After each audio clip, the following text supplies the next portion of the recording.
K Balachander முன்மொழிந்திருக்கிறாரே, Nassar அவர்களுக்கு முன்மொழிந்திருக்கிறாரே அன்பு சகோதரர் கமலஹாசன் அவர்கள். எங்க போறீங்க? அமெரிக்கால இருந்துட்டு வந்தீங்களா? உங்க குருநாதர் சாவுக்கு வந்தீங்களான்னு கேட்கிறேன். 15 லட்சம் ரூபாங்க. அமெரிக்கால இருந்து ஃபர்ஸ்ட் கிளாஸ்ல வந்து திரும்பி போயிருக்கலாம். குருநாதர் என்று அழைத்துக் கொண்டிருக்கீங்க. அமெரிக்காவில் உங்களுக்கு வந்து குருநாதரை பார்க்க முடியல. நீங்க முன்மொழிவீங்க, நான் வேடிக்கை பார்த்துட்டு இருக்கணும். கேட்டா கமலஹாசனை திட்டுவதற்கு, கமலஹாசனை பற்றி பேசுவதற்கு அருகதை இல்லைன்னு யார் சொல்றா? கார்த்தி. உங்களுக்கு என்ன அருகதை இருக்கு?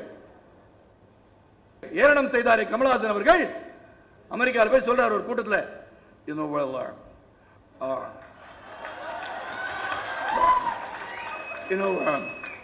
they have chased me out of Tamil Nadu. Will you take me to America? Yes, yes. உங்களை எடுத்துக்கோ. எங்க? அமெரிக்காவில் போய் தமிழகத்தை இழிவுபடுத்திக் கொண்டிருக்கிறார். தமிழகம் என்னை துரத்தி விட்டது என்று சொல்கிறார். முதலமைச்சர் புரட்சி தலைவரை பற்றி ஏளனம் செய்கிறார் தமிழகத்தை பற்றி. அங்க அப்புறம் வந்து பிரச்சனை வந்தா ஊரை விட்டு ஓடி போறேன்னு சொல்றவங்க ஒரு மனுஷனாங்க.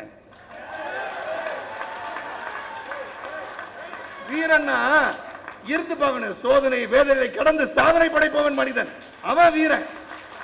உடனே ஒப்பாரி வச்சு அழுது உடனே எல்லாரும் ஓடி போய், ஐயோ கமல் சார் போயிடாதீங்க சார், ஐயோ நீங்க ஊரை விட்டு ஓடிடாதீங்க சார், நீங்க ரொம்ப முக்கியம் சார், கலை உலகத்து நீங்க தான் பிரம்மா சார்.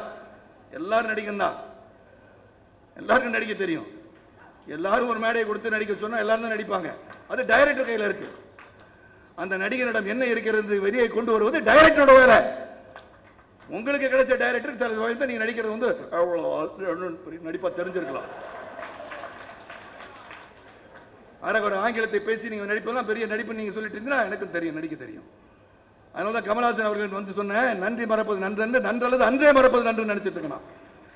ஏன்னா அது நான் வந்து நன்றி கேட்கலனா 36 மணி நேரம் உட்காந்து சொல்ல பார்த்தவங்க சொல்றாங்கல்ல, தூங்கவே இல்லைங்க. 36 மணி நேரம் கண் அப்படி மூட கூட இல்லை.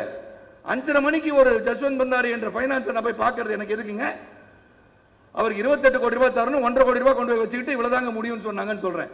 யாருக்காக? என் படம் ரிலீஸுக்கா? உங்க படம் ரிலீஸுக்கு. உலகநாயகன் படம் வெளியே வர வேண்டுமே என்ற எண்ணத்திலே பயணித்துக் கொண்டிருந்தேன். லிங்குசாமி வச்சு ஒரு படம் பண்ணல. கமலஹாசன் சார் கூட நான் நடிச்சதே கிடையாது. ஆனா அதுக்காக என்ன உட்கார வச்சாங்க, போய் பேசினேன். என்ன ஒரு கீழத்தனமான ஒரு கேள்வி சிவகுமார். Do you think நான் போய் என் பொண்டாட்டி சொத்தை வித்துவனா? நான் கேவலமான மனிதனானா? உங்களை எடுத்துக்கோ. எங்க